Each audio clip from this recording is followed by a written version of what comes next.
ನಾಡಪ್ರಭು ಕೆಂಪೇಗೌಡರಿಗೆ, ಧರ್ಮಪ್ರಭು ಕೆಂಪೇಗೌಡರಿಗೆ, ಬೆಂಗಳೂರು ಕೆಂಪೇಗೌಡರಿಗೆ, ಕೆಂಪೇಗೌಡ ವೈಭವ ಯಾತ್ರೆಗೆ, ವಿಶ್ವ ಒಕ್ಕಲಿಗರ ಮಹಾವೇದಿಕೆಗೆ.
ವಿಶ್ವ ಒಕ್ಕಲಿಗರ ಮಹಾಸಂಸ್ಥಾನ ಮಠದ ಪರಮ ಪೂಜ್ಯರಾದಂಥ ಶ್ರೀ ಶ್ರೀ ವಿಶ್ವಲಾನಂದ ಸ್ವಾಮೀಜಿಯವರು ಆಶೀರ್ವಚನ ನೀಡಬೇಕೆಂದು ಕೇಳ್ಕೊಳ್ತೇನೆ. ಇವತ್ತು ಬೆಂಗಳೂರು ನಗರದ ನಿರ್ಮಾಣದ ಮಹಾಸಮಿತಿ ಪವಿತ್ರ ಕ್ಷೇತ್ರ ಗವಿಗಂಗಾಧರೇಶ್ವರ ಸ್ವಾಮಿಗೆ ಭಕ್ತಿಪೂರ್ವಕವಾಗಿ ನಮಸ್ಕಾರಗಳನ್ನು ಸಲ್ಲಿಸ್ತಾ, ವಿಶೇಷವಾಗಿ ಇವತ್ತು ಒಂದು ಇತಿಹಾಸವನ್ನು ನಿರ್ಮಾಣ ಮಾಡುವಂಥ ಒಂದು ಮಹಾ ಸಂಕಲ್ಪಕ್ಕೆ ನಾವೆಲ್ಲರೂ ಕೂಡ ಸಾಕ್ಷಿ ಆಗ್ತಾ ಇದ್ದೇವೆ. ನಮ್ಮ ವಿಶ್ವ ಒಕ್ಕಲಿಗರ ಮಹಾವೇದಿಕೆಯಿಂದ ವಿಶೇಷವಾಗಿ ಬೆಂಗಳೂರು ನಗರದ ಜನಸಮುದಾಯಕ್ಕೆ ಬೆಂಗಳೂರು ನಿರ್ಮಾತೃ ಧರ್ಮಪ್ರಭು ನಾಡಪ್ರಭು ಕೆಂಪೇಗೌಡ ಸಾಧನೆಗಳನ್ನು ನೇರವಾಗಿ ನೋಡುವಂತಹ, ಅನುಭವಿಸುವಂತಹ ಮತ್ತು ದರ್ಶನ ಮಾಡುವಂತಹ ಆ ಎಲ್ಲ ಪವಿತ್ರ ಕ್ಷೇತ್ರಗಳನ್ನು ಒಂದು ಸಲ ಪ್ರವಾಸ ಮಾಡಿ ಬರುವಂತಹ ಒಂದು ವಿಶೇಷವಾದಂಥ ಯೋಜನೆಯನ್ನು ಇವತ್ತು ಪ್ರಾರಂಭ ಮಾಡ್ತಾ ಇದ್ದೇವೆ. ಅದು ಕೆಂಪೇಗೌಡರ ವೈಭವ ಯಾತ್ರೆ ಅನ್ನುವ ಒಂದು ಶೀರ್ಷಿಕೆಯಡಿ ಕೆಂಪೇಗೌಡರ ವೈಭವವನ್ನು ಜನಸಾಮಾನ್ಯರಾಗಿರ್ಬೋದು, ಬೆಂಗಳೂರು ನಗರದ ಜನರಿರ್ಬೋದು ನೋಡಿ ತಿಳ್ಕೋಬೇಕು, ಅವರಿಗೆ ಗೌರವವನ್ನು ಸಲ್ಲಿಸಬೇಕು ಅನ್ನೋ ಉದ್ದೇಶ ಈ ಒಂದು ಕೆಂಪೇಗೌಡರ ವೈಭವ ಯಾತ್ರೆಯ ಉದ್ದೇಶ ಆಗಿರುತ್ತೆ. ಇನ್ನೊಬ್ಬರು ನಮ್ಮ ಡಾಕ್ಟರ್ ಎಚ್ ಎಂ ಕೃಷ್ಣಮೂರ್ತಿಯವರು, ಅವ್ರ ಬಗ್ಗೆ ಎಷ್ಟು ಜನಕ್ಕೆ ಗೊತ್ತಿದೆಯೋ ಗೊತ್ತಿಲ್ಲ, ಒಬ್ಬ ಕೆಂಪೇಗೌಡರ ಅಭಿಮಾನಿಯಾಗಿ ಒಕ್ಕಲಿತನ ಸಂಸ್ಕೃತಿಯ ಆರಾಧಕರಾಗಿ ಮಾಗಡಿ ಕೆಂಪೇಗೌಡರನ್ನ ಅತಿ ಹೆಚ್ಚಾಗಿ ತಿಳ್ಕೋಬೇಕು ಜನಸಾಮಾನ್ಯರು, ವಿದ್ಯಾರ್ಥಿಗಳು, ಯುವಕರು, ವಯಸ್ಸಾದವರೆಲ್ಲರೂ ಕೂಡ. ಅದರಲ್ಲೂ ಮುಖ್ಯವಾಗಿ ಬೆಂಗಳೂರಿನಲ್ಲಿ ಬದುಕನ್ನು ಕಟ್ಟಿಕೊಂಡು ಚೆನ್ನಾಗಿ ಜೀವನ ನಡೆಸ್ತಾ ಇರೋಂಥವ್ರಿಗೆ ಒಬ್ಬ ಪ್ರಾತಸ್ಮರಣೀಯ ನಾಡಪ್ರಭು ಕೆಂಪೇಗೌಡರ ಪರಿಚಯ ಆಗಬೇಕು ಅನ್ನೋ ಒಂದು ಹೋರಾಟವನ್ನೇ ಮಾಡಿಕೊಂಡು ಮಾಗಡಿ ಕೋಟೆಯನ್ನು ರಕ್ಷಣೆ ಮಾಡಲಿಕ್ಕೆ ಒಂದು ರೀತಿ ಒಂದು ಸಂಘರ್ಷಕ್ಕೆ ಹಿಡಿದಿರುವಂಥವ್ರು ಬಹಳ ಅಪಾರವಾಗಿ ತಿಳ್ಕೊಂಡಿದ್ದಾರೆ. ಅವರ ಭಾಷಣವನ್ನು ಕೇಳಿಸ್ಕೊಳ್ತಾ ಇದ್ರೆ ಹೊಸ ಹೊಸ ವಿಷಯಗಳು ಕೂಡ ನಾವು ತಿಳ್ಕೋಬಹುದು. ನಮಗೆ ಎಷ್ಟೋ ವಿಷಯ ಗೊತ್ತಿರಲ್ಲ. ಹಾಗೆ ನಮ್ಮ ಎಚ್ ಎಂ ಕೃಷ್ಣಮೂರ್ತಿಯವರು ಕೂಡ ಇವತ್ತು ಉಪಸ್ಥಿತರಿದ್ದು ಒಂದು ಪ್ರೀತಿಪೂರ್ವಕವಾಗಿ ಕೆಂಪೇಗೌಡರ ಬಗ್ಗೆ ಮಾತಾಡಿದ್ರು. ಅವರ ಉಪಸ್ಥಿತಿಯನ್ನು ಗೌರವಿಸ್ತೇನೆ. ಹಾಗೆ ಈ ಭಾಗದ ರಾಜಕೀಯ ಪ್ರತಿನಿಧಿಯಾದಂಥ ನಮ್ಮ ಮತ್ತು ಈ ಕಾರ್ಯಕ್ರಮಕ್ಕೆ ಬೆನ್ನೆಲುಬಾದಂಥ ಚೆನ್ನೇಗೌಡರು ಕೂಡ ಈ ಒಂದು ಉಪಸ್ಥಿತಿ, ಅವರ ಉಪಸ್ಥಿತಿಯನ್ನು ಗೌರವಿಸ್ತೇನೆ. ಹಾಗೆ ನಮ್ಮ ಎ ಟಿ ಲೋಕೇಶ್ ಅವರು ಕೂಡ ಅನೇಕ ಸಂಘ ಸಂಸ್ಥೆಗಳ ಮೂಲಕ ಒಂದು ಸಮಾಜಮುಖಿ ಕೆಲಸಗಳು ಮಾಡ್ತಾ ಇದ್ದಾರೆ. ಇನ್ನು ಅನೇಕ ಗಣ್ಯರು, ನಮ್ಮ ಅಶ್ವತ್ಥನಾರಾಯಣ ಗೌಡರು, ನಮ್ಮ ನಾಗರಾಜ್ ಅವರು, ವೆಂಕಟೇಶ್ ಅವರು, ನಮ್ಮ ಒಳಗೆರೆ ಶ್ರೀನಿವಾಸ್ ಅವರು ಎಲ್ಲರೂ ಕೂಡ ಇದ್ದಾರೆ. ಇವತ್ತು ಪ್ರವಾಸ ಹೋಗ್ಲಿಕ್ಕೆ ಬಂದಿರುವಂಥ ಎಲ್ಲರೂ ಕೂಡ ಕೆಂಪೇಗೌಡರ ಅಭಿಮಾನಿಗಳು ಕೂಡ ಎಲ್ಲ ಇದ್ದೀವಿ. ಈಗ ಸಾಕಷ್ಟು ವಿಷಯಗಳನ್ನ ಹೇಳಿದ್ದಾರೆ. ಇಲ್ಲಿ 3-4 ಅಂಶಗಳು ಪ್ರಧಾನವಾಗಿ ಕಾಣ್ತವೆ. ಈ ಕೆಂಪೇಗೌಡರ ವೈಭವ ಯಾತ್ರೆಯ ಅಗತ್ಯತೆ ಇದೆಯಾ, ಅವರವರೇ ಹೋಗಿ ಬರ್ಬೋದಲ್ಲ ಅಂತ ಒಂದು ಕಡೆ ಪ್ರಶ್ನೆ ಬಂದರೆ, ನಿಜವಾಗ್ಲೂ ಇದೊಂದು ಬಹಳ ಅರ್ಥಪೂರ್ಣವಾದಂಥ ಕಾರ್ಯಕ್ರಮ. ಅಧಿಕೃತವಾಗಿ ಒಂದು ಸಾಂಸ್ಥಿಕವಾಗಿ ಒಂದು ವ್ಯವಸ್ಥೆಯನ್ನು ಮಾಡಿಕೊಟ್ರೆ ಇಲ್ಲಿ ಗವಿ ಗಂಗಾಧರೇಶ್ವರನ ಸನ್ನಿಧಿಯಿಂದ ನಾವು ಸುಮಾರು 10-12 ಸ್ಥಳಗಳನ್ನು, ಅದರಲ್ಲೂ ವಿಶೇಷವಾಗಿ ಮಾಗಡಿ ಕೆಂಪೇಗೌಡ ಕಾಲದಲ್ಲಿ ಏನು ಸಂಸ್ಥಾನಗಳು ನಿರ್ಮಾಣ ಆಗಿದ್ವು, ದೇವಾಲಯಗಳು, ಕಟ್ಟೆಗಳು, ಕೆರೆಗಳು, ಕಲ್ಯಾಣಿಗಳು, ಕೋಟೆಗಳು, ದೇವಾಲಯಗಳು ನಿರ್ಮಾಣ ಮಾಡಿದ್ರು. ಆ ಸ್ಥಳಗಳನ್ನು ನೋಡ್ಕೊಂಡು ಬಂದರೆ ಕೆಂಪೇಗೌಡರ ಬಗ್ಗೆ ಇನ್ನೂ ಹೆಚ್ಚಿನ ಅಭಿಮಾನ ಮೂಡುತ್ತೆ.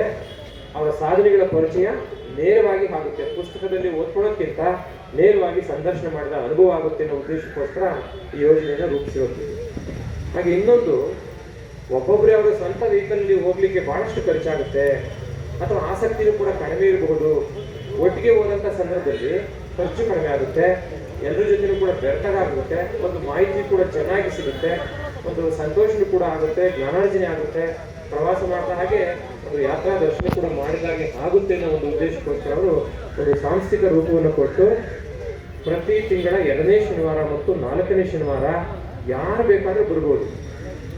ಇಂತಿಷ್ಟು ನಿಗದಿತ ಶುಲ್ಕವನ್ನು ಮಾಡಿದರೆ ಬಹಳ ಕಡಿಮೆ ಖರ್ಚು ಅದು.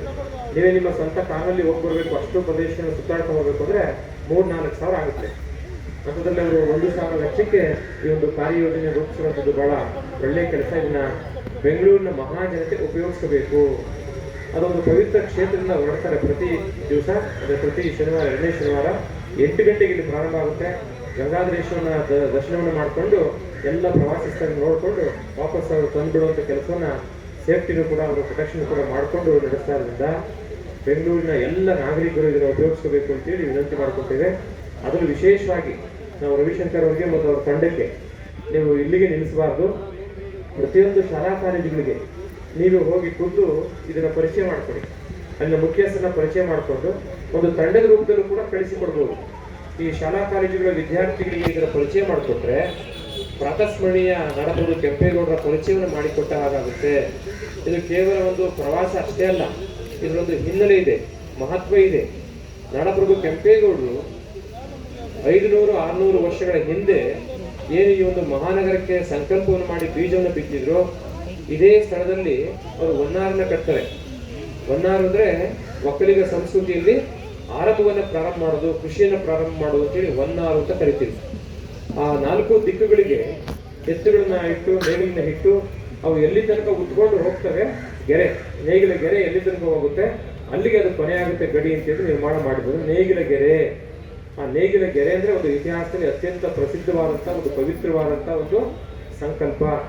ಅಂತಹ ಸಂಕಲ್ಪಕ್ಕೆ ಈಗಿನ ಕಾಲದ ಯುವಜನತೆಗೆ ಇತಿಹಾಸವನ್ನು ತಿಳಿಸ್ಬೇಕು, ಐತಿಹಾಸಿಕ ಪುರುಷರ ಬಗ್ಗೆ ತಿಳಿಸ್ಬೇಕು, ಮಹಾನ್ ಸಾಧನೆಗಳು ಏನೇನು ಆಗಿದ್ದಾವೆ, ಇವತ್ತಿನ ಒಂದು ಅದ್ದೂರಿ ಬೆಂಗಳೂರನ್ನ ನೋಡಲಿಕ್ಕೆ ಅವತ್ತು ಬೆಂದಕಾಳೂರು ಹೇಗೆ ಪ್ರಾರಂಭ ಆಯಿತು ಅನ್ನುವ ಮಹತ್ವ ತಿಳಿಸುವ ಉದ್ದೇಶಕ್ಕೋಸ್ಕರ ಕೆಂಪೇಗೌಡ ವೈಭವ ಯಾತ್ರೆಯನ್ನು ಮಾಡ್ತಾ ಇದ್ದಾರೆ.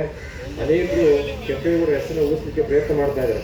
ಅದು ನಮ್ಮ ಕೃಷ್ಣಮೂರ್ತಿಯವರು ಕೂಡ ವಿಶೇಷವಾಗಿ ಅವರು ಮಾಗಡಿನಲ್ಲಿರುವಂಥ ಕೋಟೆಯನ್ನು ಏನು ಮುಚ್ಚಲಿಕ್ಕೆ ಪ್ರಯತ್ನ ಮಾಡ್ತಾರೆ, ಕಂದಕವನ್ನು ಸುತ್ತಲಿರುವಂಥ ಕಂದಕವನ್ನು ಅದನ್ನು ಹಾಗೆ ಉಳಿಸ್ಕೋಬೇಕು, ಮುಚ್ಚಬೇಡಿ. ಕಟ್ಟೋದು ಬಹಳ ಕಷ್ಟ, ಆದರೆ ಕೆಡೋದು ಬಹಳ ಸುಲಭ ಅಲ್ವಾ? ಕಟ್ಟೋದು ಬಹಳ ಕಷ್ಟ. ಕೆಂಪೇಗೌಡರು ಅವತ್ತು ಕಟ್ಟಿ ಹೋಗಿದ್ದಾರೆ, ಬಹಳ ಶ್ರಮ ಪಟ್ಟಿದ್ದಾರೆ, ಒಂದು ಹೆಮ್ಮೆ ಇಟ್ಕೊಂಡಿದ್ದಾರೆ.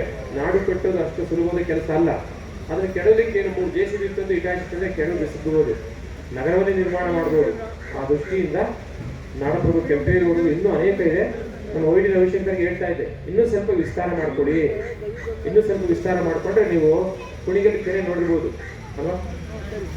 ಕುಣಿಗಲ್ ಕೆರೆ ನೋಡೋರ್ಗೊಂದು ಇವಾಗ ಮೂಡಿ ಗೊತ್ತಾನೆ ಚಂದ್ರಮಾಮ ಅಂತ ಹೇಳ್ತೀವಲ್ಲ, ಆ ಕೆರೆಯಲ್ಲೂ ಕೂಡ ಮಾಗಡಿ ಕೆಂಪೇಗೌಡರು ಕಟ್ಟಿಸಿದ್ದು. ಆ ಕೆರೆ ಇವತ್ತು ಒಂದು ಸಮುದ್ರದ ರೀತಿ ಕಾಣುತ್ತೆ, ಹೈವೇನಲ್ಲಿದೆ. ಅದ್ರ ಮೇಲ್ಗಡೆ ಸೋಮೇಶ್ವರ ದೇವಾಲಯಗಳನ್ನ, ಅನೇಕ ದೇವಾಲಯಗಳನ್ನ ಕೆಂಪೇಗೌಡರು ನಿರ್ಮಾಣ ಮಾಡಿದ್ದಾರೆ. ಹೋಗ್ತಾ ಹೋಗ್ತಾ ಅದು ತುಮಕೂರು ಕೂಡ ರೀಚ್ ಆಗುತ್ತೆ. ಇನ್ನೂ ಅನೇಕ ಪ್ರದೇಶಗಳನ್ನ ನೋಡಲಿಕ್ಕೆ ಅವಕಾಶ ಆಗುತ್ತೆ ಅಂತ ಹೇಳ್ತಾ, ಈಗ ಒಂದು ಪ್ರಾಯೋಗಿಕವಾಗಿ 1 ದಿನದ ಯಾತ್ರೆಯನ್ನ, ಪ್ರವಾಸಿ ದರ್ಶನವನ್ನು ಅವರು ಕೆಂಪೇಗೌಡ ವೈಭವ ಯಾತ್ರೆ ಅಂತ ಮಾಡ್ತಾ ಇದ್ದಾರೆ. ಮತ್ತು ಯಾರು ಪ್ರವಾಸ ಹೋಗ್ತಿರಲ್ಲ, ನಮ್ಮ ರವಿಶಂಕರ್ ಅವರು ಮತ್ತು ಅಶ್ವತ್ಥನಾರಾಯಣಗೌಡರು ಇದನ್ನು ಗಮನಿಸಿ. ನೀವು ಯಾರು ಯಾತ್ರೆಗೆ ಹೋಗ್ತಾರೆ ಅವ್ರಿಗೆಲ್ಲ ಒಂದೊಂದು ಸಣ್ಣ ಸಣ್ಣ ಒಂದು 4-5 ಪೇಜಿನ ನೋಟ್ಬುಕ್ ಕೊಡಿ ಅಥವಾ ಒಂದು 5 ಶೀಟ್ ಕೊಡಿ. ಎಲ್ಲ ಪ್ರವಾಸ ಆದಮೇಲೆ ಅವ್ರಿಗೆ ಬರೀಬೇಕು, ಅವ್ರಿಗೆ ಏನು ಅನಿಸ್ತು, ಒಂದೊಂದು ಜಾಗವನ್ನು ನೋಡಿದಾಗ ಏನು ಮಾಹಿತಿ ಸಿಕ್ತು, ನಿಮ್ಗೆ ಏನು ಅನಿಸ್ತು ಅಂತೇಳಿ ಅದನ್ನೆಲ್ಲ ರೆಕಾರ್ಡ್ ಮಾಡಿ. ವರ್ಷಕ್ಕೆ ನೀವು ಸರಿಸುಮಾರು 26 ಯಾತ್ರೆ ಆಗ್ತವೆ.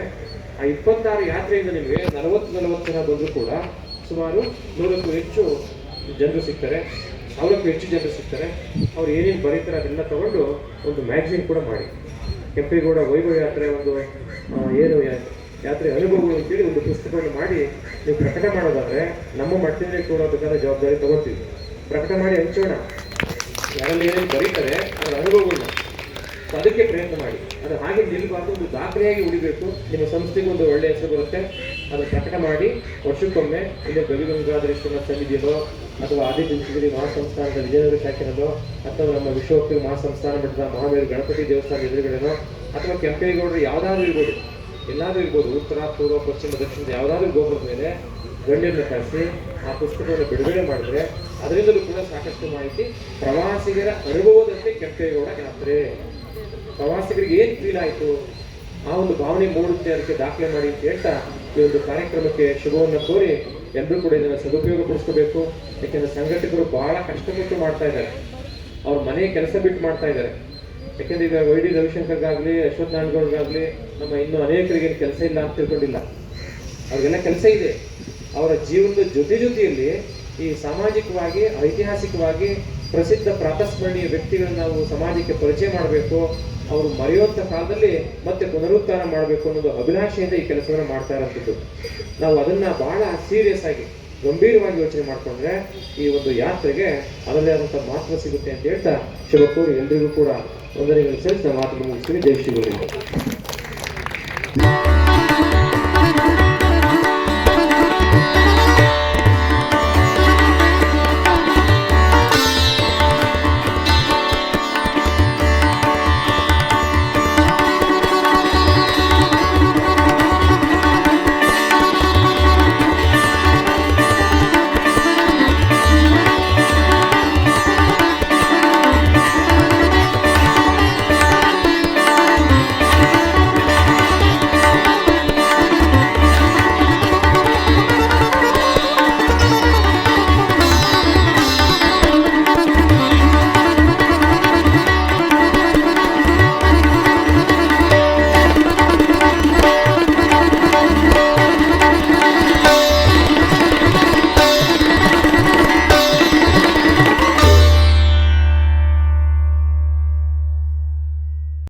ಕೃಷ್ಣಪ್ಪ ಅವರು ಕೂಡ ಅವರ ಜೀವನವನ್ನೇ ಕೆಂಪೇಗೌಡರಿಗೋಸ್ಕರ ಮುಡುಪಾಗಿಟ್ಟಿದ್ದಾರೆ. ಅವರು ಕೂಡ ನಮ್ಮ ಮಾಗಡಿನಲ್ಲಿ ಈ ನಾವು ಹೋಗೋ ಸಂದರ್ಭದಲ್ಲಿ ಹಲವಾರು ಸೌಕರ್ಯಗಳನ್ನ ಮತ್ತು ನಾವು ಭೇಟಿ ಕೊಡುವ ಸ್ಥಳಗಳ ಬಗ್ಗೆ ಪರಿಚಯ ಮಾಡಿಸ್ಕೊಂಡು ಅಲ್ಲಿ ಕಾರ್ಯಕರ್ತನ ನೇಮಿಸಿದ್ದಾರೆ. ಅವರು ಕೂಡ ವಿಶೇಷವಾದ ಧನ್ಯವಾದಗಳನ್ನ ಅರ್ಪಿಸ್ತಾ ಇದ್ದೀನಿ. ಅಭಿನವ ಕೆಂಪೇಗೌಡ ಅಂತ ಪ್ರಖ್ಯಾತವಾಗಿರುವಂಥ ನಮ್ಮ ಕೃಷ್ಣಪ್ಪನವರು ಈ ಸಭೆಯನ್ನು ಉದ್ದೇಶಿಸಿ ನಾನು ಮಾತಾಡಬೇಕು ಅಂತ ಕೇಳ್ಕೊಳ್ತೇನೆ. ಈ ದಿನ ಒಂದು ಮಹಾ ಶುಭ ದಿನ ಅಂತ ನಾನು ಕೂಡ ಭಾವಿಸ್ತೇನೆ. ವಿಶ್ವ ಒಕ್ಕಲಿಗ ವೇದಿಕೆಯ ವತಿಯಿಂದ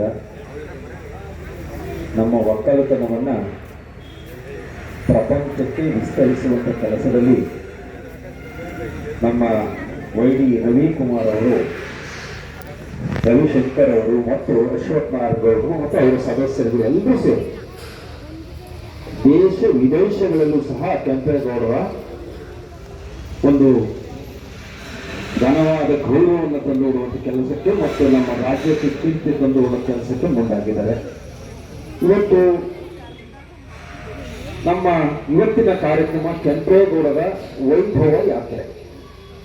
ಕೆಂಪೇಗೌಡರು ಬೆಂಗಳೂರು ಕಟ್ಟಿದ್ರು, 7 ಕೋಟೆಗಳನ್ನು ಕಟ್ಟಿದ್ರು, 1000ಕ್ಕೂ ಅಧಿಕ ಕೆರೆಗಳನ್ನು ಕಟ್ಟಿದ್ರು, ಕಲ್ಯಾಣಿಗಳನ್ನು ಕಟ್ಟಿದ್ರು, ಗುಂಡುಗೋಪುಗಳನ್ನು ಕಟ್ಟಿದ್ರು, ಎಲ್ಲವನ್ನ ಕಟ್ಟಿದ್ರು. ಅವರಿಗೆ ಯಾರು ಆದ್ಯತೆಯನ್ನು ಕೊಡುವಂತ ಜನ ಇವತ್ತು ಕಮ್ಮಿ ಆಗಿದೆ ಅಂತ ನಾನು ಕೂಡ ಭಾವಿಸಿದೆ. ಆದರೂ ಈ ಒಂದು ಸಂಘ ಸಂಸ್ಥೆಗಳ ಮುಖಾಂತರ ಕೆಂಪೇಗೌಡರ ಇತಿಹಾಸ ಚರಿತ್ರೆಯನ್ನ ತಿಳಿಸಬೇಕು, ಒಂದು ಪ್ರವಾಸಿ ತಾಣವನ್ನಾಗಿ ಮಾಡಬೇಕು.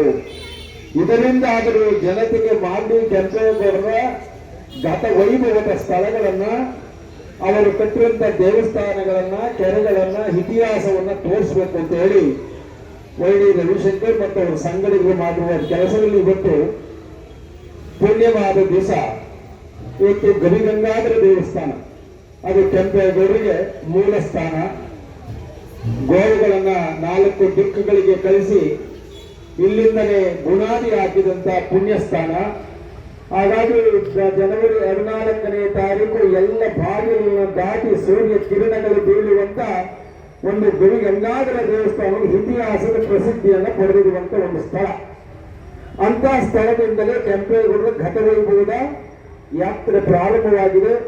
ಹಾಗಾಗಿ ಇವತ್ತಿನ ಈ ಒಂದು ಪವಿತ್ರವಾದ ಕಾರ್ಯಕ್ರಮಕ್ಕೆ ಬಂದು ಈ ಒಕ್ಕಲಿಗರ ಇತಿಹಾಸಕ್ಕೆ ಒಂದು ಮುನ್ನಡೆಯನ್ನು ಬರಲಿಕ್ಕೋಸ್ಕರ ಮತ್ತೆ ಕೆಂಪೇಗೌಡರ ವಿಷಯವಾಗಿ ನಾವೆಲ್ಲರೂ ಇದ್ದೀವಿ ಎನ್ನುವುದಕ್ಕೋಸ್ಕರ, ನಮ್ಮ ಆಶೀರ್ವಾದ ಇದೆ ಎನ್ನುವುದಕ್ಕೋಸ್ಕರ ಶ್ರೀ ಶ್ರೀ ಶ್ರೀ ನಮ್ಮ ಆದಿಚುಂಚನಗಿರಿಯ ಶಾಖಾ ಮಠದ ಸೋಮಶೇಖರ ಸ್ವಾಮೀಜಿರವರೇ, ಮಂಜುನಾಥ ದೀಕ್ಷಿತ್ರವರೇ, ಮಂಜುನಾಥ ಸ್ವಾಮೀಜಿಯವರೇ, ನಿಷ್ಠಾನಂದ ಮಹಾಸ್ವಾಮಿಗಳ ಎಲ್ಲರ ಪಾದಾರಗಳನ್ನು ನಮಸ್ಕಾರಗಳನ್ನು ಮಾಡಿ, ಹಾಗೆ ಇವತ್ತಿನ ವೇದಿಕೆಗಿಂತ ಅಶ್ವಥ್ ನಾರಾಯಣ ಗೌಡ್ರೆ, ತಿಮ್ಮೇಗೌಡ್ರೆ, ಲೋಕೇಶ್ ಅವರೇ, ಆನಂದ್ ಅವರೇ, ಹಿರಿಯರು ಬಹಳ ಕೆಂಪೇಗೌಡರು ಅಂದ್ರೆ ಒಕ್ಕಲಿಗ ಸಂಘಗಳಾಗಲಿ ಯಾವಾಗಲಿ ಸ್ವಾಮೀಜಿಗಳ ಕಾರ್ಯಕ್ರಮಗಳಾಗಲಿ ಅಲ್ಲಿ ಯಾರು ಕರೀದೇ ಇರಲಿ ಅವರು ಹೋಗಿ ಇದಕ್ಕೆ ಒಂದು ದೊಡ್ಡ ಗೌರವವನ್ನ ನಮನವನ್ನ ಸಲ್ಲಿಸಿ ನಾವು ಇದ್ದೀವಿ ಎನ್ನುವಂತ ಸಂದೇಶವನ್ನು ಕೊಡ್ತಾರೆ. ಅವರಿಗೂ ಸಹ ಎಲ್ಲರಿಗೂ ಈ ಸಂದರ್ಭದಲ್ಲಿ ಶುಭವನ್ನು ಕೋರ್ತೇನೆ. ಇವತ್ತು ಕೆಂಪೇಗೌಡರ ವೈಭವ ಯಾತ್ರೆ ಇವತ್ತು ಗವಿಗಂಗಾಧರ ಹೊರಡುತ್ತದೆ. ಇಲ್ಲಿಂದ ನಂತರ ಮಾಗಡಿ ರಂಗನಾಥ ಸ್ವಾಮಿಯ ದೇವಸ್ಥಾನವನ್ನು ತಲುಪ್ತಾರೆ. ಅದಾದ ನಂತರ ಮಾಗಡಿ ಕೆಂಪೇಗೌಡರಿಗೆ, ಮಾಗಡಿ ಪುರಸಭೆಯಲ್ಲಿರುವಂತಹ ಮಾಗಡಿ ಕೆಂಪೇಗೌಡರಿಗೆ ಮಾಲಾರ್ಪಣೆಗಳನ್ನು ಮಾಡಿ ಅಲ್ಲಿ ಅನ್ನದಾಸೋಹವನ್ನು ಮಾಡಿಕೊಂಡು ಮುಂದಕ್ಕೆ ಉತ್ತರಿ ದುರ್ಗಕ್ಕೆ ಹೋಗ್ತಾರೆ. ಅಂತ ಮತ್ತೆ ನಮ್ಮ ಐಕ್ಯವಾದ ಸ್ಥಳ ಕೆಂಪೇಗೌಡರ ಐಕ್ಯವಾದ ಸ್ಥಳ ಕೆಂಪಾಪುರಕ್ಕೆ ಹೋಗುವಂತ ಕಾರ್ಯಕ್ರಮ ಇದೆ. ಆ ಭಾಗಕ್ಕೆ ಯಾವುದೇ ಒಂದು ಬಂದಿರುವೆ ನಾವು ಇವರ ಜೊತೆಯಲ್ಲಿದ್ದು ಕೆಂಪೇಗೌಡರ ಚರಿತ್ರೆಯನ್ನ ನಾನು AKG 360 ಚಾನೆಲ್ ಇಂದ ಅಲ್ಲಿ 4 ಕೋಟೆಗಳ ಸಂಪೂರ್ಣವಾದ ವಿಚಾರವನ್ನ ನಾನು ಅದನ್ನ ಪ್ರಸಾರವನ್ನ ಮಾಡಿದ್ದೀನಿ. ಇದು ಯಾತಕ್ಕೋಸ್ಕರ ಮಾಡಿದೆ ಅಂದ್ರೆ ಗವಿಗಂಗಾಧರ ದೇವಸ್ಥಾನದ ಇತಿಹಾಸ. ಇವತ್ತು ಮಾಗಡಿಯಲ್ಲಿ ಕೆಂಪಾ ಸಾಗರ ಅಂತ ಒಂದು ಕೆರೆ ಇದೆ, 300 ಎಕರೆಯಲ್ಲಿದೆ. ಕೆಂಪೇಗೌಡರ ತಾಯಂದಿರ ಊರದು. ಹಾಗಾಗಿ 300 ಎಕರೆ ಅಂದ್ರೆ ನಮಗೆ ಇವತ್ತು ಕನಸನ್ನು ನೋಡಲಿಕ್ಕೆ ಸಾಧ್ಯ ಇಲ್ಲ.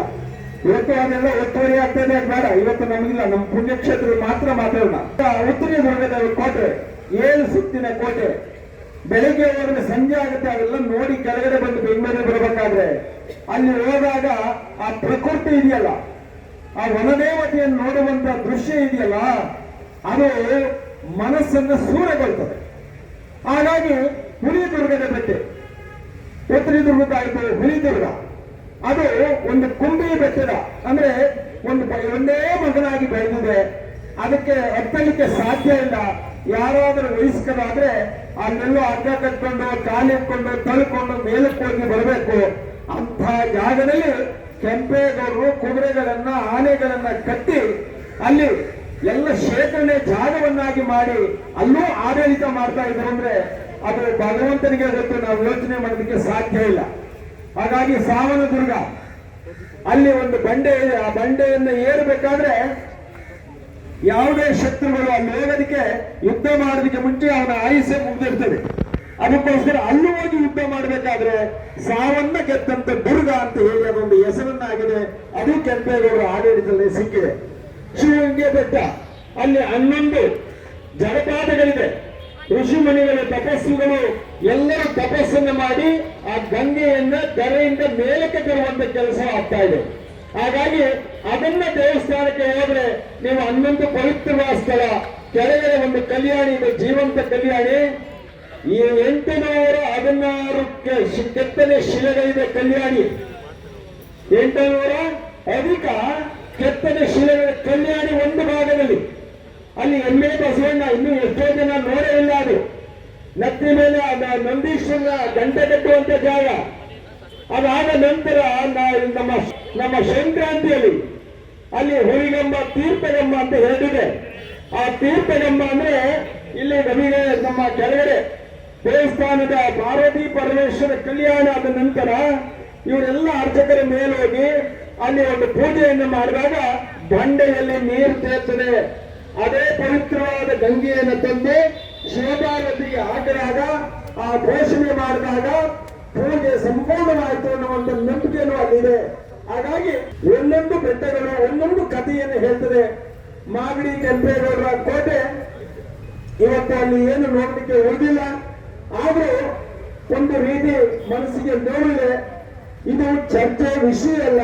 ಹಾಗಾಗಿ ಮಹಾಸ್ವಾಮಿಗಳ ಆಶೀರ್ವಾದ, ಮಾರ್ಗದರ್ಶನ, ನಮ್ಮ ಹಿಂದೂ ಸನಾತನ ಧರ್ಮದ ಇತಿಹಾಸ, ಹಿಂದೂ ಧರ್ಮವನ್ನು ಉಳಿಸುವಂತ ಕೆಲಸ, ಮಾಗಡಿ ಕೆಂಪೇಗೌಡರ ಹೆಸರನ್ನು ಉಳಿಸುವಂತ ಕೆಲಸ ಇವತ್ತು ಬೆಂಗಳೂರು ನಿರ್ಮಾತೃ ಪ್ರಪಂಚದ ಎಲ್ಲ ದೇಶಗಳಲ್ಲೂ ಆಕಾಶ ಮಾರ್ಗದಲ್ಲಿ ಕೆಂಪೇಗೌಡರ ಹೆಸರು ಬಂದಿದೆ ಅಂದ್ರೆ ಅದಕ್ಕೆ ಕೆಂಪೇಗೌಡರು ಆಗಿದಂತ ಬುನಾದಿ, ಸರ್ವ ಧರ್ಮದವರು ನೆಲೆಸುವಂತ ನಾಡನ್ನು ಕಟ್ಟಿದ್ದ ಮಾಗಡಿ ಕೆಂಪೇಗೌಡರ ಹೆಸರು ಚಿರಾಯವಾಗಿರ್ತದೆ. ಅದನ್ನು ಉಳಿಸಿ ಬೆಳೆಸಿಕೊಂಡು ಹೋಗೋದು ನಮ್ಮೆಲ್ಲರ ಆದ್ಯ ಕರ್ತವ್ಯ. ಇದು ಒಂದು ಭವ್ಯವಾದ ಕೆಂಪೇಗೌಡರ ಯಾತ್ರೆ ಅಂದ್ರೆ ವೈಭವದ ಯಾತ್ರೆ. ಇದು ನಿರಂತರವಾಗಿ ಸಾಗಿ ನೀವು ಎಷ್ಟೇ ಜನ ಬಂದರೆ 7 ಕೋಟೆಗಳಿಗೂ ನಾನೇ ಕರ್ಕೊಂಡು ಹೋಗ್ತೀನಿ. ಅದೆಲ್ಲರ ಒಂದು ಸಾರಿ ನೀವು ಪ್ರವಾಸಿ ತಾಣಕ್ಕೆ ಪ್ರಾರಂಭವಾಗಲಿ ನೀವು ಇತಿಹಾಸದಲ್ಲಿ ನೀವು ಒಂದು ದಾಖಲೆಯನ್ನು ಬರೀತೀರಿ. ಹುಟ್ಟು ಸಾವಿನ ಮಧ್ಯದಲ್ಲಿ ಒಂದು ಸಾಧನೆ ಇರಬೇಕು.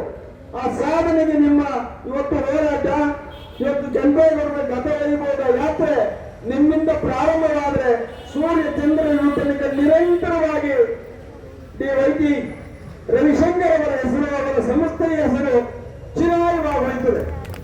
ಯಾತಕ್ಕೆ ಇವತ್ತು ಮಾಗಡಿ ಕೆಂಪೇಗೌಡರು ಕೃಷ್ಣಪ್ಪನವರು ಅಂತಾರೆ. ಕೃಷ್ಣಮೂರ್ತಿ ಅವರು ಅಂದ್ರೆ 25 ವರ್ಷಗಳ ಹಿಂದೆ ಅದನ್ನ ಮಾಗಡಿ ಹಬ್ಬವಾಗಿ ಆಚರಿಸಿ ಲಕ್ಷಾಂತರ ಜನರನ್ನು ಕರೆಸಿ ಅದು ಒಂದು ಗತ ವೈಭವದ ಕಾರ್ಯಕ್ರಮವನ್ನು ಮಾಡಿ ಇವತ್ತು ಯಾವುದೇ ಸರ್ಕಾರಗಳು ಮಾಡಲಿ ಇನ್ನೊಬ್ಬರು ಮಾಡಲಿ ಕೃಷ್ಣಪುತ್ತರ ಕಾರ್ಯಕ್ರಮ ಮಾಡಕ್ಕಾಗಲ್ಲ, ಅನುದಾನ ಮಾಡಕ್ಕಾಗಲ್ಲ, ಅದರ ಮಾಡೋದಕ್ಕೆ ಸಾಧ್ಯ ಇಲ್ಲವಂತ ಹೆಸರನ್ನು ಕೊಟ್ಟವರಂದ್ರೆ ಅದು ಗವಿಗಂಗಾಧರ ದೇವಸ್ಥಾನ, ಕಾಲಮೇಶ್ವರ ಸ್ವಾಮಿ, ನನ್ನ ತಂದೆ ತಾಯಿ ಮಾಡಿದ ಧರ್ಮ ಇವತ್ತು ಅದನ್ನು ಉಳಿಸಿ ಬಂದಿದೆ. ಅದಕ್ಕೋಸ್ಕರ ನೋಡಿ ಈ ಸ್ಥಾನದಲ್ಲಿ ಈ ನಮ್ಮ ಹಿಂದೂ ಸನಾತನದ ಪೂಜೆಯನ್ನು ಮಾಡಿ ಧರ್ಮದ ಹೆಸರಿನಲ್ಲಿ ಧರ್ಮದ ದಾರಿಯನ್ನು ನಾವೆಲ್ಲ ಗುರುಗಳ ಜೊತೆ ಕೂತ್ಕೋಬೇಕಾದ್ರೆ ಇದಕ್ಕೆ ಒಂದು ಸಾಧನೆ ಬೇಕು. ಈ ಸಾಧಕರಿಗೆ ಮಾತ್ರ ಈ ಜಾಗ ಇರ್ತದೆ. ನೀವು ಸಾಧನೆ ಮಾಡಿ ಈ ಜಾಗಕ್ಕೆ ನೀವೆಲ್ಲರೂ ಬರಲಿ ಅಂತ ನಾನು ಭಾವಿಸ್ತಾ ನಾನು ಮಾತ್ರ ಮುಗಿಸ್ತೀನಿ. ಈ ಯಾತ್ರೆ ಶುಭಕರವಾಗಿ ಜೊತೆಯಲ್ಲಿ ಸದಾ ಇರ್ತೀನಿ. ಮಾಗಡಿ ಸುತ್ತಮುತ್ತಲ ನನ್ನ 4-5 ಕೋಟೆಯ ಜಾಗದಲ್ಲಿ ಅಲ್ಲಿ ಏನೇನು ಬೇಕು ವ್ಯವಸ್ಥೆಯನ್ನ ಮಾಡಿ ನೀವು ಸುಗಮವಾಗಿ ಪ್ರವಾಸ ಮಾಡಿ ಬೆಂಗಳೂರು ಬರೋ ತನಕ ನಿಮ್ಮ ಸಂಪರ್ಕದಲ್ಲಿ ನಾನು ಇರ್ತೀನಿ ಅಂತ ಹೇಳಿ ಕೊನೆಯದಾಗಿ ಎಲ್ಲ ಮಹಾಸ್ವಾಮಿಗಳ ಪಾದಾಂತರಕ್ಕೆ ನಮಸ್ಕರಿಸಿ ಈ ಕಾರ್ಯಕ್ರಮವನ್ನು ಆಯೋಜಿಸಿರುವಂತಾಗಿ ರವಿಶಂಕರ್ ಅವರು ಮತ್ತು ಅಶ್ವಥ್ ನಾರಾಯಣ್ ಗೌಡರು ಮತ್ತು ಎಲ್ಲರಿಗೂ ಈ ವೇದಿಕೆ ಮೂಲಕ ತುಂಬ ಹೃದಯ ವಂದನೆಗಳನ್ನು ಸಲ್ಲಿಸಿ ನಾನು ಮಾತನ್ನ ಮುಗಿಸ್ತೀನಿ. ನಮಸ್ಕಾರ. ಜೈ ಕರ್ನಾಟಕ, ಜೈ ಮಾಗಡಿ ಕೆಂಪೇಗೌಡ. ಅಥವಾ ಅಭಿನವ ಕೃಷ್ಣಮೂರ್ತಿ ಅವರು ನಮ್ಮ ಜೊತೆಲಿದ್ದಾರೆ ಅಂದ್ರೆ ಅದೇ ನಮಗೆ ದೊಡ್ಡ ಶಕ್ತಿ ಮತ್ತು ಧೈರ್ಯ. ಯಾವುದೇ ಒಂದು ಕಾರ್ಯಕ್ರಮ ಮಾಡಬೇಕಾದ್ರೆ ಅವ್ರು ನಮ್ಮ ಜೊತೆ, ನಮ್ಮ ಸಂಸ್ಥೆ ಜೊತೆಲಿದ್ದಾರೆ ಅಂದ್ರೆ ನಮ್ಗೆ ಅದೊಂಥರ ಧೈರ್ಯ. ಈ ಸಭೆಯನ್ನು ಉದ್ದೇಶಿಸಿ ಮಾತನಾಡಿದಂತ ಕೃಷ್ಣಮೂರ್ತಿ ಅವರಿಗೆ ಧನ್ಯವಾದಗಳು. ನಾಡಪ್ರಭು ಕೆಂಪೇಗೌಡರಿಗೆ, ಧರ್ಮಪ್ರಭು ಕೆಂಪೇಗೌಡರಿಗೆ, ಬೆಂಗಳೂರು ಕೆಂಪೇಗೌಡರಿಗೆ, ಕೆಂಪೇಗೌಡ ವೈಭವ ಯಾತ್ರೆಗೆ, ವಿಶ್ವ ಒಕ್ಕಲಿಗರ ಮಹಾವೇದಿಕೆಗೆ.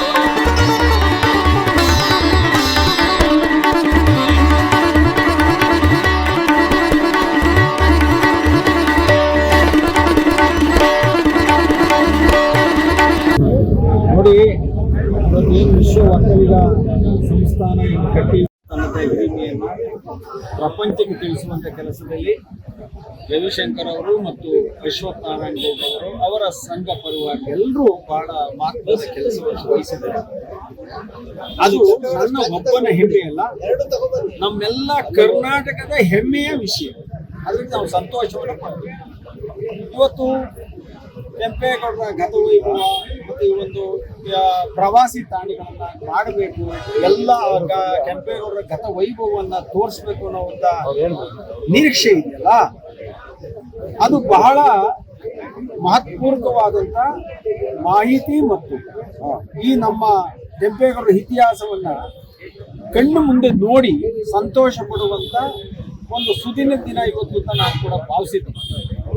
ಹಾಗಾಗಿ ರವಿಶಂಕರ್ ಅವರು ಬಂದು ನಮ್ಗೆ ಹೇಳಿದಾಗ ನಾನು ಒಂದೇ ಹೇಳಿದೆ, ದಯಮಾಡಿ ಬನ್ನಿ, ಆ ಭಾಗದ ಅನೇಕ ಕೋಟೆಗಳು ನಾನು ಎಲ್ಲ ಚಿತ್ರೀಕರಣವನ್ನು ಮಾಡಿದ್ದೀನಿ, ನಿಮ್ಮ ಜೊತೆಯಲ್ಲಿ ಬರ್ತೀನಿ, ಬಂದಂಥವರಿಗೆ ಅನ್ನದಾಸೋಹವನ್ನು ಮಾಡಿ. ಯಾಕೆಂದ್ರೆ ಕೆಂಪೇಗೌಡರು ಒಕ್ಕಲಿಗರು, ಅವರು ಆ ಮೊದಲನೇ ಗುರಿ ಹಸಿದು ಬಂದವರಿಗೆ ಅನ್ನ ಹಾಕ್ಬೇಕು, ಎತ್ತು ಕರುಗಳನ್ನ ಸಾಕ್ಬೇಕು, ಇಲ್ಲಿ ಸಮೃದ್ಧಿಯಾಗಿ ರೈತರು ಬಾಳಬೇಕು, ಬದುಕಬೇಕು, ಹರ್ಷವನ್ನು ವ್ಯಕ್ತಪಡಿಸಬೇಕು ಅಂತ ಕಟ್ಟಿದಂತ ನಾಡೇ ಬೆಂದಕಾಳೂರು ಬೆಂಗಳೂರು. ಅದಕ್ಕೋಸ್ಕರ ನಾನು ಸಹ ಅಲ್ಲಿ ಬಂದಾಗ ಊಟದ ವ್ಯವಸ್ಥೆ ನಿಮ್ಮ ಜೊತೆಯಲ್ಲಿರ್ತೀನಿ, ಕೆಂಪೇಗೌಡರಿಗೆ ಮಾಲಾರ್ಪಣೆಯನ್ನು ಮಾಡಿಸಿ ನಿಮಗೆ ಎಲ್ಲ ಶ್ರೀಗಂಗಾಧರ ದೇವಸ್ಥಾನದಲ್ಲಿ ಪೂಜೆಯನ್ನು ಸಲ್ಲಿಸಿ ಮುಂದಿನ ಆ ಒಂದು ವೇದಿಕೆಯಲ್ಲಿ ಮಹಾಸ್ವಾಮಿಗಳ ಸಮೂಹದಲ್ಲಿ ಎಲ್ಲ ಹಿರಿಯರ ಮತ್ತು ಪದಾಧಿಕಾರಿಗಳ ಸಂಘ ಸಂಸ್ಥೆ ಅಧ್ಯಕ್ಷರ ಜೊತೆಯಲ್ಲಿ ಇದು ಒಂದು ಪ್ರಾರಂಭವನ್ನು ಮಾಡ್ತಾ ಇದ್ರಿ.